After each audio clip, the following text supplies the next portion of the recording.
Okay, John Burroughs again. I'm going to continue with my autobiography, 7 Years to Life. This is chapter 44, and it's called You Don't Have to Do This, Son. It's pretty easy to figure out that I've decided to continue with my writing. The therapeutic value of doing so is enough impetus alone to continue on. However, after a few days of indecision, I finally realized some of the things I have done in my life have caused me embarrassment and regret. But there are far more commendable things I have accomplished, and damn it, I'm proud of them. The past is the past. I am through apologizing to myself or anyone else that chooses to judge me by them. We learn from the hurtful mistakes that we made in the past, and those who throw their hearts into correcting them will overcome the demons that led to them in the first place, regardless of the time it takes. I have a lot more years behind me than I do ahead of me. Therefore, I have a real sense of urgency to complete this book for two reasons. To quote my own lyrics, I gotta pick up speed to get what I need. The end of the line is guaranteed. First of all, I have embarked on so many ambitious projects, from stand-up comedian to singer and songwriter, and finally now to husband, father, and writer. Unfortunately or fortunately, depending on how you view things, I always gave up without realizing my potential in any of them. There are some of the reflections that caused me to pause and inspire. These are some of the reflections that caused me to pause and inspire me to finish this book. Only my family and close friends will be able to accurately speak to my abilities as a husband and father.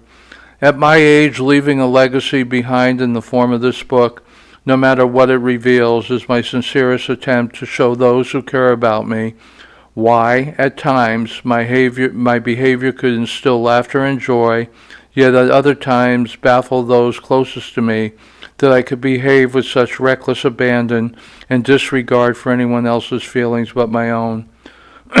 Excuse me. It baffles me too, but writing this book has started to shed some light on how I need to proceed forward. One last revelation before returning to the short stories. I will no longer accept being judged by past history. For those who continue to judge me that way, I know for a fact that those of you that are reading this, please know that this is my last and final apology. I am truly sorry for the pain I have caused you.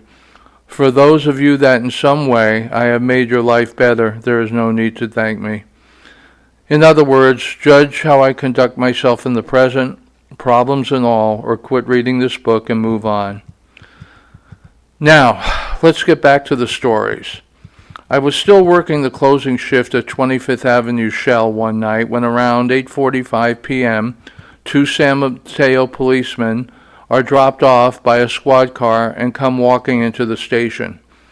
Randy, another attendant, looked at them curiously, and he told me that he had to leave at 9 p.m., which was an hour before his normal quitting time.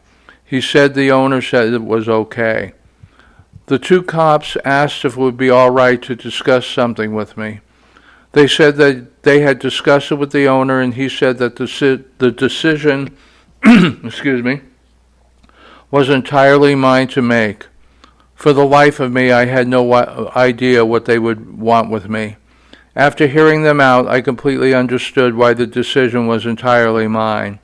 Apparently, there had been a growing number of service station robberies in the area. The stations that had been robbed all had two things in common.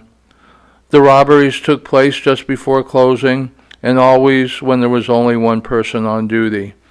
They also had an idea of who the robbers were and what type of car they usually used. It was a lowered 66 Buick, and in most cases, witnesses said there were 3 or 4 black guys, no prejudice intended, in the car. They had also been told that the robbers carried handguns, though, so far, no shots had been fired. Then came down the hammer.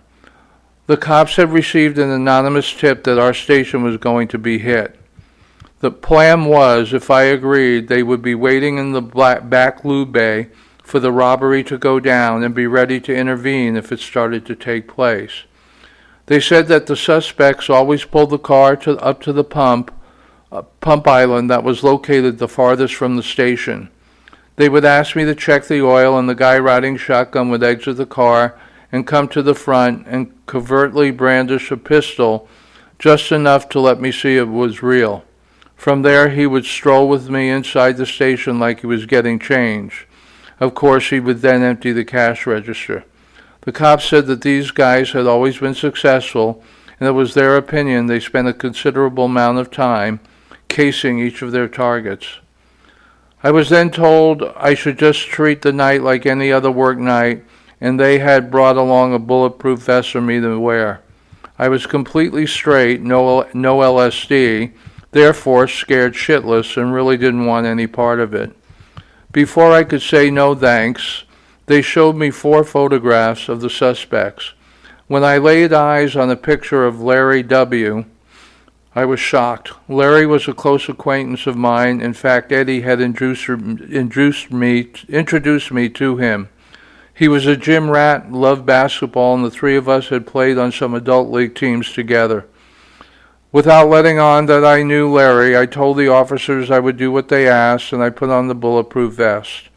It was now 10:30 p.m., and if something were going to happen, it would take place in the next hour and a half or so. I prayed that entire time that our station was one that did not interest Larry and his buddies. My prayers were in vain. At 11:45 p.m. on the dot, a lowered Buick drove up to the farthest pump. I heard one of the cops in the back bay say, "Stay calm, don't panic, it is just another normal night." I walked up to the car, trembling, hopefully not visibly. It was Larry that rolled down the window and looked up at me. It caught him completely off guard, and he said, "Harrington, what the fuck are you doing here?" I answered back, "If you're going to be the one driving on these things, then it would benefit you to be on the caseouts." I then spoke as fast as I possibly could. "Larry, there are 2 police officers in the back room with shotguns along with their handguns. Someone ratted you out. Give me $3 and I will pump gas. Everyone else stay in the car, and when I am done, get the F out of here." He thanked me and drove off. When I went back into the station, one of the cops said, "Was that them?" I answered it sure was. The other cop said, "I wonder what spooked them." With a straight face, I replied, "I wish I knew." The officer thanked me for having the courage to do what I did. If I had not seen Larry's photograph, I would not have done it, and one of the officers would have been forced to play attendant, and who knows what would happen then. About a month later, I ran into Larry again. It was an adult league basketball game, and this time I was playing against him. After the game, we were in the parking lot discussing that evening. He handed me a bag of weed and he said, "From what I hear, this is the best way to show my appreciation." I could see right away that it was Colombian red. I told him, "You don't have to do this. I know this stuff is expensive." He laughed and said, "No worries, brother. Phillips 66 was kind enough to lend me the money. And besides being a black person and all, that shit is too good. I get way too paranoid." That was typical Larry, and unfortunately at the end of the adult league season, I never saw him again. Eddie told me sometime later that he had heard that Larry joined the Army. I hope Vietnam didn't get him.